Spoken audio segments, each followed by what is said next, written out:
Hey guys, Nikki here. I am going to, attempt to propagate my Australis big leaf. I mean, that's a huge leaf. It was a freebie that was given to me by a friend of mine that I buy most of my plants from, actually, out of Tucson, Arizona. But I'm going to put it and pot it up. I wish I had something a little smaller than this, but I don't, so I'm just gonna have to be really careful with the watering. But let's get to it. I also have, the squirrels have dug up my Rhipsalis Elliptica, and so I've made some little cuttings and I'm going to also root those up, or attempt to root those up through Sphagnum.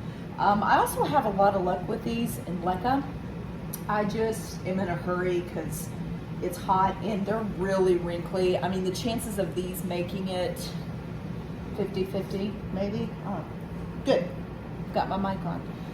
The chances of this is 50-50 anyway, but I have gone ahead and cut, there were like 3 long. I went ahead and cut them to give them more energy to go to the bottom. I will put, I think, if I remember, put cinnamon on here. If not, after I pot them up, I'll dash them with cinnamon and pot them up. So this is really a rescue mission to try to save them. You might be able to see they're kind of wrinkly because it must have happened and I didn't notice it after a few days. So, and it's been like 105 degrees here, so it's been really, really hot.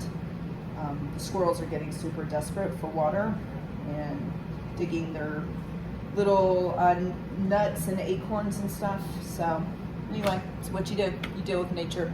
All right, so what I'm gonna do is just to give it a little extra push. Australis are very easy to propagate. They're typically fast growers. If you are new to Hoya, Australis is your friend because they are really super easy to grow. They used to be kind of hard to get your hands on right around when the pandemic started. But now you can find them just anywhere. But this is a particular kind of special one. It's a big leaf one. So we're gonna root this up. I'm going to take a little bit of sphagnum. I get it super wet and then I wring it dry, kind of like a wet kitchen sponge. And then I'm going to encase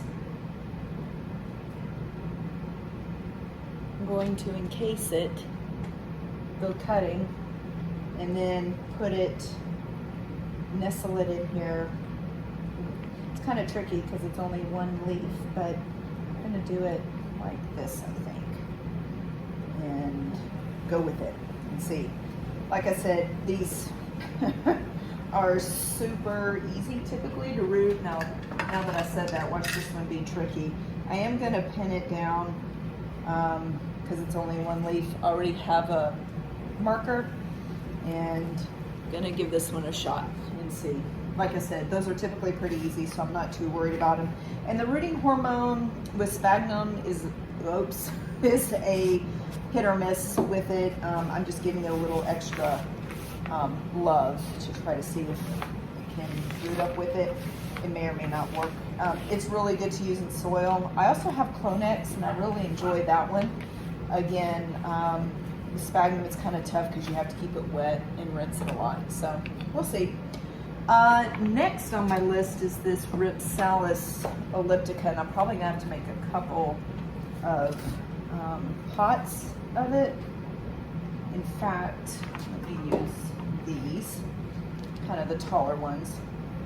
And I am going to fill my pots kind of full, and then I'm just going to kind of nestle them in here, making sure that all sides are covered with sphagnum instead of enveloping them in sphagnum. I'm going to try to do it this way.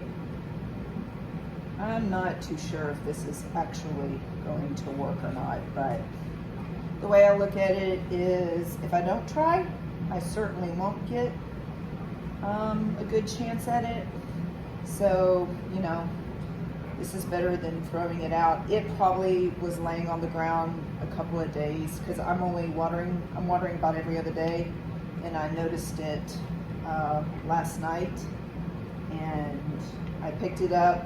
I put it in a container of water overnight, to see if it would kind of cheer them up, spruce them up a little bit, and it did not. So we'll see how it goes. I am going to put this one in a little bit of sphagnum and put it underneath this one to kind of maximize my space here. All right, there we go. There's one. Let's do one more.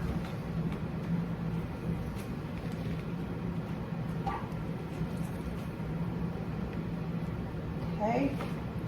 After I wring these out, I do give them a good drink, and I know that sounds like counterintuitive, like why would I wring out the sphagnum and then just start soaking the sphagnum? But I want to make sure that I'm not packing it too tightly around the root system, or what I want to be the root system, because, good, I have my mic on, totally forgot if I did or didn't.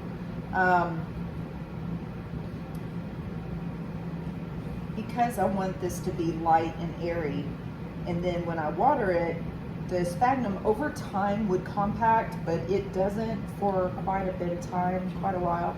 So I kind of roll with it with a little bit of wetness to it. So there's the second one, and I'll give it a good drink and set it in my propagation station. All right, thanks.